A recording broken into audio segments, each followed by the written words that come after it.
नमस्ते बच्चों, छठी कक्षा में आपका बहुत बहुत स्वागत है। आज हम कविता पढ़ेंगे वह देश कौन सा है। इसके कवि है राम नरेश त्रिपाठी।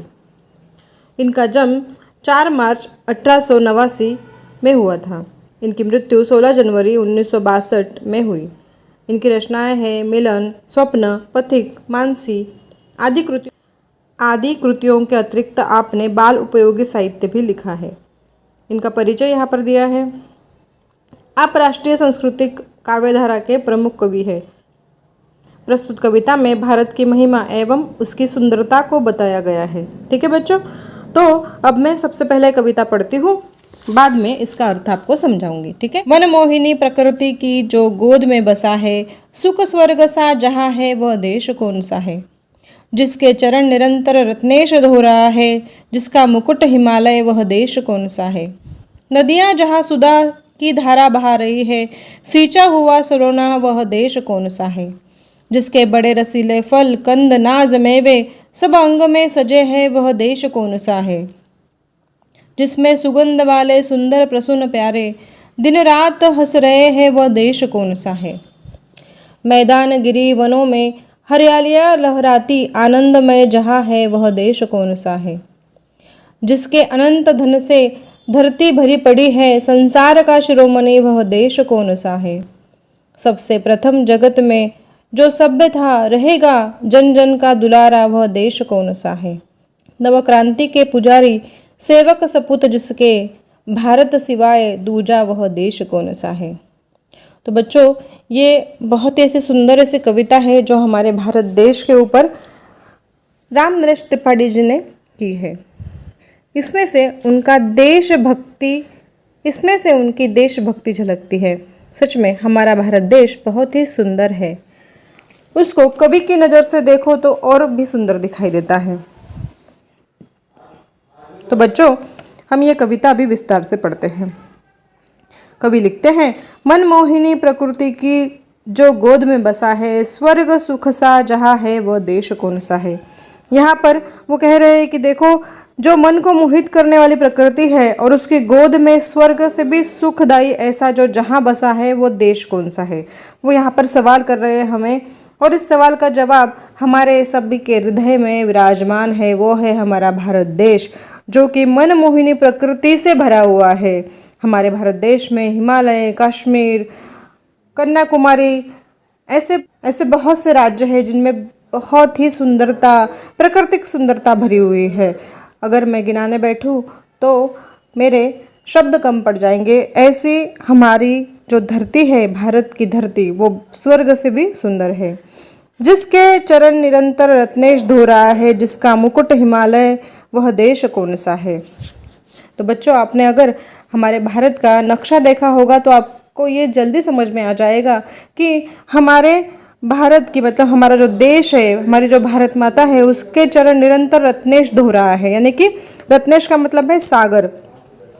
कन्याकुमारी हमारे देश का आखिरी छोर है। कन्याकुमारी जहाँ पर है वहाँ पर समंदर ही समंदर है। अगर हम अपने देश को देखें तो देश का जो आखिरी छोर है वो पूरा वो समंदर से ही घिरा हुआ है, यानी कि रत्नेश से घिरा हुआ है।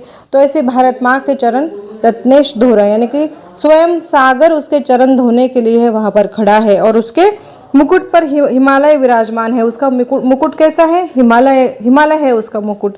आपने भारत का नक्शा देखा होगा, भारत के मुकुट पर मतलब भारत के सिर पर हमें हिमालय की सुंदरता दिखाई देती है। यानी कि उसका मुकुट कैसा है? हिमालय है, उसका मुकुट सुंदर है और उसके जो चरण है वो रत्नेश धो रहा है। देखो कितने सुंदर शब्दों में यहाँ पर कवि ने भारत देश का विश्लेषण किया है और भारत देश के प्रति उनका जो प्यार है वो इन्हीं पंक्तियों में से झलकता हुआ हमें नजर आ रहा है। आगे वो लिखते हैं, नदियाँ जहाँ सुधा की धारा बहा रही है, सींचा हुआ सलोना वह देश कौन सा है। तो जहाँ पर नदियाँ जो है वो निरंतर बही जा रही है और नदियों के आजू बाजू का जो देश है, नदियों के आजू बाजू जो देश बसा है वो सींचा हुआ सलोना है। सींचा हुआ यानी वो खेतों से लहरा रहा है, क्योंकि वो नदियाँ वहाँ पर सुधा की धारा बहा रही है। आगे वो लिखते हैं, जिसके बड़े रसीले फल कंद नाज मेवे सब अंग में सजे है, वह देश कौन सा है। वह देश हमारा भारत देश ही है बच्चों, जिसके फल बड़े रसीले हैं, कंद नाज मेवे, यहाँ पर मेवे यानी जो सूखे मेवे होते हैं जैसे काजू बादाम अंजीर, ये सारे जो सूखे मेवे हैं उनसे भरा हुआ हमारा प्राकृतिक संसाधन है। और इसी प्राकृतिक संसाधन की वजह से ही हमारे देश पर बहुत सारे आक्रमण भी हुए हैं। इन्हीं प्राकृतिक संसाधनों की वजह से हमारे देश को बहुत बड़ी आहत भी हुई है, क्योंकि इस संपत्ति की तरफ, प्राकृतिक संपत्ति की तरफ सारे विश्व की नज़र थी। इसलिए हमारे देश ने बहुत से आहत भी सहन की है इस प्राकृतिक सुंदरता की वजह से। इसलिए हमारे देश को सोने की चिड़िया भी कहा गया था तब, और अभी हमें हमारे देश को सोने की चिड़िया बनाना है। और यही हमारा देश प्रेम, इसी की तरह हमें हमारी देशभक्ति कायम रखनी है, जो यहाँ पर कवि अपनी पंक्तियों में से हमें समझा रहे हैं। आगे वो लिखते हैं, जिसमें सुगंध वाले सुंदर प्रसून प्यारे दिन रात हंस रहे हैं, वो देश कौन सा है।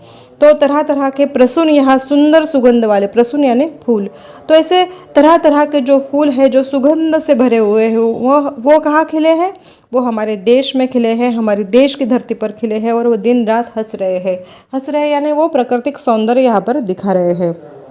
आगे कवि लिखते हैं, मैदान गिरी वनों में हरियालियाँ लहराती, में जहाँ है वह देश कौन सा है।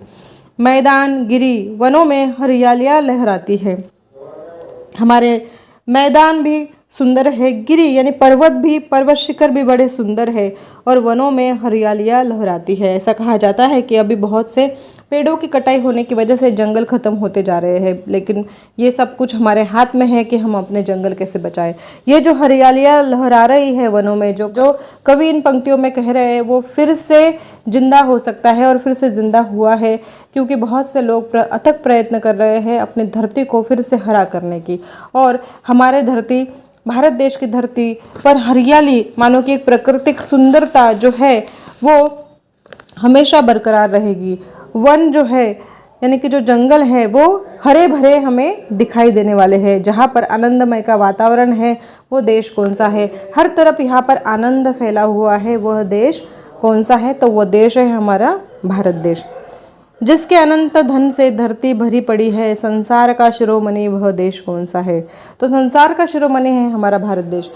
तो बच्चों, बहुत से देशों ने दूसरे देशों पर आक्रमण किए, वहाँ पर उन्होंने बहुत लोगों को प्रताड़ित किया, उनको कष्ट दिया, लेकिन अकेला ऐसा हमारा भारत देश है जिसने किसी भी देश पर हमला नहीं किया।